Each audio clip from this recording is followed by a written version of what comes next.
बारंग अतिरिक्त तहसीलदार जितेंद्र कुमार पंडा संपत्ति देखि ताजु वर्तमान विजिलेंस विभाग आपण देखुंत यह हूँ बरगड़ गोपाउणी नगर दृश्य जो टंका सुना गहना सामना को आसी जी भी देखी सी भी ताजुब हम एते दिन केते दिन भीतर कार्यकाल भीतर एते टंकार संपत्ति ठुआ करे ताकू नहीं कि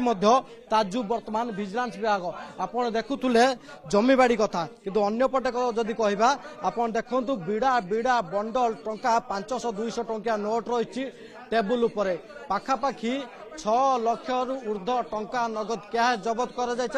300 ग्राम रु ऊर्ध्व टंकार सुना अलंकार जबत कर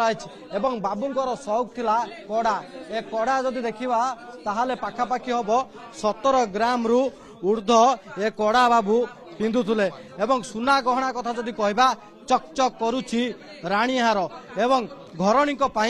बेस सुना गहना किणिथिले सरकारी कुबेरू बाबू जेतबे ए गोटे जगार दृश्य ताहाले अन्य 3टी स्थानर दृश्य कौन हेतिबो आपण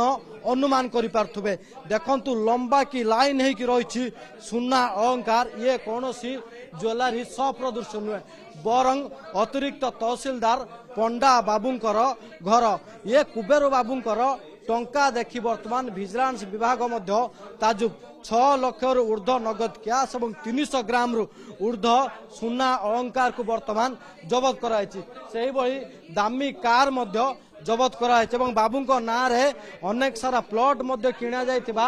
जिनस सामना को आसी कोटी कोटी टंकार संपत्ति ठुआ करिसंती बाबू कुबेर बाबू चाकरी कार्यकाल केते वर्ष थिला एवं केते वर्ष चाकरी कार्यकाल भितर केते टंका एठारु ऊर्ध्व रोजगार करचंती से सब को लेकिन टेक्निक तदंत आरंभ करिछि विजिलेंस विभाग आज सकाळ समय रे अतिरिक्त तहसीलदार जितेंद्र कुमार पंडा घर जो विजिलेंस रेड करथिला एकाकालीन भुवनेश्वर 2टी स्थान रे एवं खर्दा जो रही घर रही बस स्टाण्ड पाखरे ताकू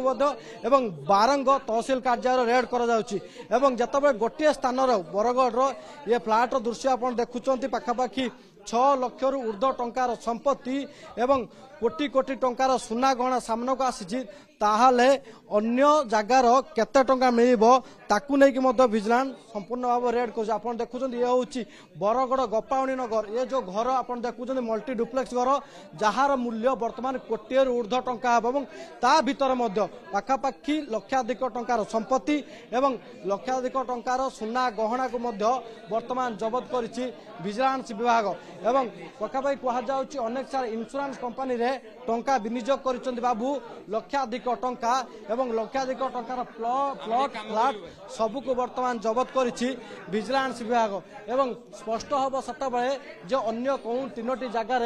बाबू आउ केते टंका रखिचंती एवं आउ केते टंका आय बहिर्भूत संपत्ति ठुआ करिचंती से सब को लेकिन टेक्निक तदंत आरंभ करिछि विजिलेंस विभाग एवं तदंत समय जना पड़िथिला 3टी गाड़ी बाबू एवं बाबूंक संपर्कीय ना रही दामी गाड़ी ताकू मध्य से अयस्त्र चलाउथले एवं वर्तमान से सबू को लेकिन तदंत आरंभ करिछि विजिलेंस विभाग ये तो गोटे जगार दृश्य अन्य 3टी जगार केते टंकार संपत्ति ठाब होउछि ताकू नै कि रहइबो अपेक्षा एवं पूरा दृश्य आपण देखुचंती घर इंटेरियर टू नै कि सबुतरे बाबू टंका इन्वेस्ट करचंती भुवनेश्वर वीडियो जर्नलिस्ट नरेन दास का ज्योति बृहस्पति ओटीवी बाहागर मासे भी नहीं जे मोर लेहंगा भी किना हिनी एते टेंशन नै ना चल शालीमार जोडी बरबधुंक पई एक्सक्लूसिव वेडिंग कलेक्शन रहिछि आ डिजाइनर लेहंगा शेरवानी गाउन भी मिलुछि मिनिमल प्राइस रे माने 50,000 टंकार लेहंगा केवल 10,000 टंका रे एवं 10,000 टंकार लेहंगा मात्र 3,000 टंका रे आसंतो शालीमार 3 कोणिया बगीचा कटक।